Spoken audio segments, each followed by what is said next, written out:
Bismillahirrahmanirrahim. Assalamualaikum warahmatullahi wabarakatuh. Semoga anak-anakku sekalian selalu dalam keadaan sehat walafiat dan tetap semangat dalam mengikuti pembahasan soal tryout kimia yang keempat ini. Baiklah, langsung saja. Nomor 1.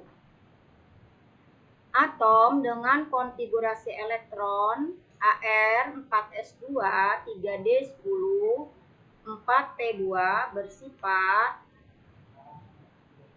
Untuk menjawab soal seperti ini, perhatikan dulu nomor atom berikut ini ya. Ar nomor atomnya 18 tambah 2 20 tambah 10 30 tambah 2 jadi nomor atomnya 32. Nomor atom 32 ini adalah merupakan unsur germanium. Nah, terletak pada periode keempat golongan 4A atau 14. Nah, ini kebetulan germanium itu adalah segolongan dengan silikon dan dia mirip dengan unsur silikon. Dan dia bersifat semilogam dan sifat kelistrikannya adalah semikonduktor. Jadi jawabannya adalah E. Nomor 2. Unsur X dengan konfigurasi elektron xenon 4f14 5d10 6s2 6p5. Pernyataan yang benar adalah Xe nomor atomnya 54, kemudian tambahkan elektronnya sini 14 tambah 10 tambah 2 tambah 5 sama dengan 85. Jadi nomor atom dari konfigurasi elektron X ini ya, atau nomor atom X ini sama dengan 85. Terletak pada periode 6, lihat ini periode 6 dan golongan 7A atau golongan 17. Jadi nomor 1 benar, nomor 2 juga benar. Yang ketiga, sifat kimianya mirip dengan fluor. Nah, kebetulan fluorin itu adalah nomor atomnya 9. Ya, kemudian konfigurasi elektronnya berakhir pada S2P5, jadi sama ya. Nah, maka segolongan ya fluorin dengan unsur X ini. Nah, di sini yang keempat bernomor atom 87 salah, nomor atomnya adalah 85. Jadi jawabannya adalah 1, 2, dan 3. A. Nomor 3. Interaksi antar molekul yang paling dominan antara molekul air dengan molekul oksigen pada larutan oksigen dalam air adalah merupakan gaya antar molekul O2 dengan H2O, yaitu dipol terinduksi dan dipol permanen ya. Jadi dipol terinduksi dan dipol permanen ini terjadi pada senyawa nonpolar dan polar. Nah, untuk oksigen senyawanya nonpolar, kemudian H2O adalah polar. Jadi jawabannya adalah dipol terinduksi dan dipol permanen. C. Nomor 4. Suatu senyawa dengan Mr 80 mengandung 40% massa unsur X, Ar-nya 32 dan sisa unsurnya Y, Ar-nya 16. Rumus molekul senyawa tersebut adalah, nah, sebelum menjawab rumus molekul maka kita cari dulu rumus empiris dari senyawa tersebut. Pertama ya, kita bandingkan dulu persentase antara X dan Y-nya ya. Jadi X-nya 40%, sisanya adalah 60% Y. AR-nya masing-masing X32, Y16. Jadi 40 dibagi 32, 60 dibagi 16, maka menghasilkan perbandingan 1:3. Jadi rumus empirisnya adalah XY3.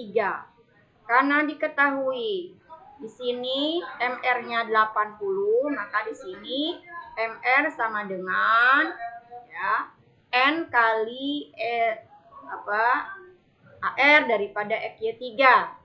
Nah, 32 tambah 48 kali N sama dengan 80. Jadi N-nya 1. Jadi rumus molekulnya adalah XY3. Jawabannya adalah C. Nomor 5.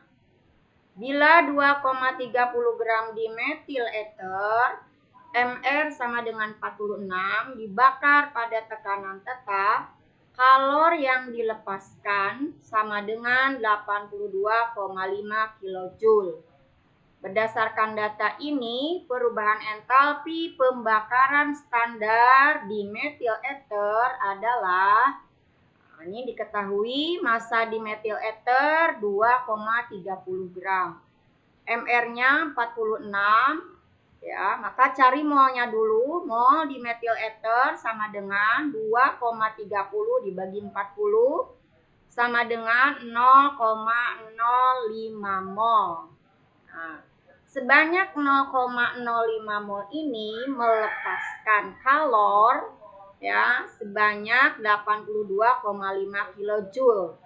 Ya, jadi sini sebanyak 0,05 mol ini melepaskan 82,5 kJ, artinya melepaskan kalor, maka delta H-nya adalah min 82,5 kJ. Karena di sini pertanyaannya adalah perubahan entalpi pembakaran standar, berarti delta H 0C harus dalam 1 mol. Jadi sama dengan minus 82,5 kJ dibagi 0,05 mol. Maka jadilah minus ya 1650 kJ per mol. Ya. Jadi ini artinya adalah dalam pembakaran 1 mol dimetil ether dilepaskan kalor sebesar 1650 kJ. Jadi jawabannya adalah E. Nomor 6. Untuk reaksi H2S gas tambah O2 gas menghasilkan SO2 gas ya plus H2O liquid. Ini belum setara. Bila saat tertentu laju pembentukan gas SO2 sama dengan 6 mol liter min 1 skon min 1, maka laju pengurangan gas oksigen adalah, nah ini untuk menjawab pertanyaan seperti ini, pertama kita setarakan dulu reaksinya ya. Nah, di sini koefisiennya yang tadinya 1 jadi 2, kemudian oksigen 3, ya, SO2 2, H2O 2. Nah, ini sudah setara. Jadi pertama setarakan dulu persamaan reaksinya. Kemudian perhatikan yang diketahui adalah laju ya pembentukan SO2 sebanyak 6 mol liter min 1 skon min 1. Nah, yang ditanyakan adalah kecepatan atau laju pengurangan O2. Ya, sebelah kiri di sini lihat perbandingan koefisiennya. Jadi PO2 sama dengan 3 ya banding 2 di sini nih ya. Jadi 3/2 kali 6 sama dengan 9 mol liter min 1 skon min 1. Jadi jawabannya adalah B. Nomor 7. Suatu reaksi berlangsung sebagai berikut. CO32- ditambah SO3 menghasilkan SO42- plus CO2.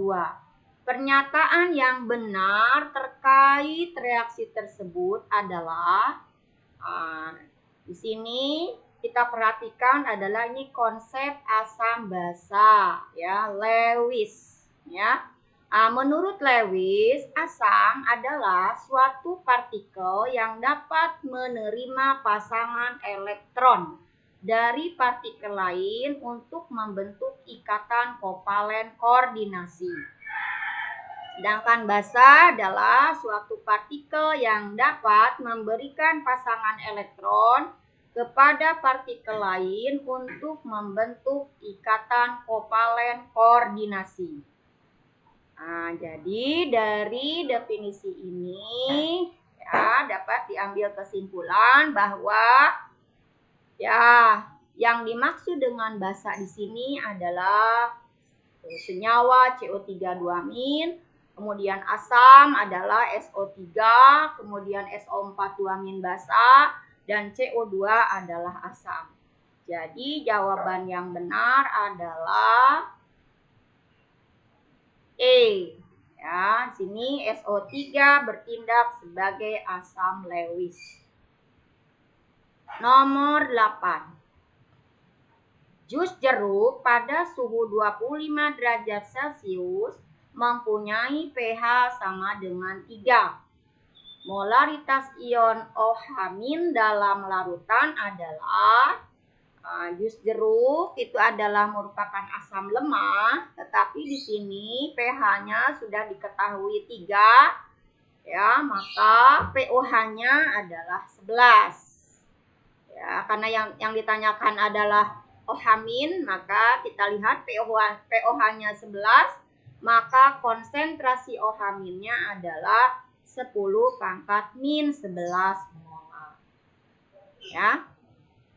Jadi jawabannya adalah E. Nomor 9. Peristiwa hidrolisis terjadi dalam larutan. Yang dimaksud dengan hidrolisis di sini adalah penguraian suatu garam oleh air. Di sini pertama natrium asetat. Rumusnya CH3COONa. Yang kedua, amonium sulfat, NH4 2 kali SO4. Yang ketiga, kalium sianida, KCN. Yang keempat adalah amonium asetat, CH3COONH4.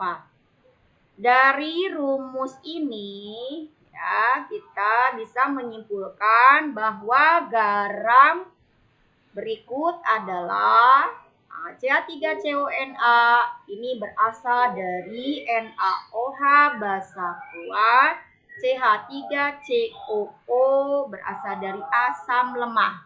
Maka yang mengalami hidrolisis adalah anionnya. Maka di sini dikatakan hidrolisis anion. Ya, yang mengalami hidrolisis adalah anionnya. Maka dikatakan di sini hidrolisis parsial. Yang kedua, amonium sulfat ini berasal dari asam kuat H2SO4 dan basa lemah NH3. Nah, yang mengalami hidrolisis di sini adalah kation NH4 plusnya ya, atau NH3 larutan atau NH4 plus itu sama ya. Jadi yang mengalami hidrolisisnya adalah kationnya. Di sini dikatakan hidrolisis kation, maka termasuk hidrolisis parsial. Kemudian yang ketiga, kalium sianida berasal dari KOH basa kuat, HCN asam lemah.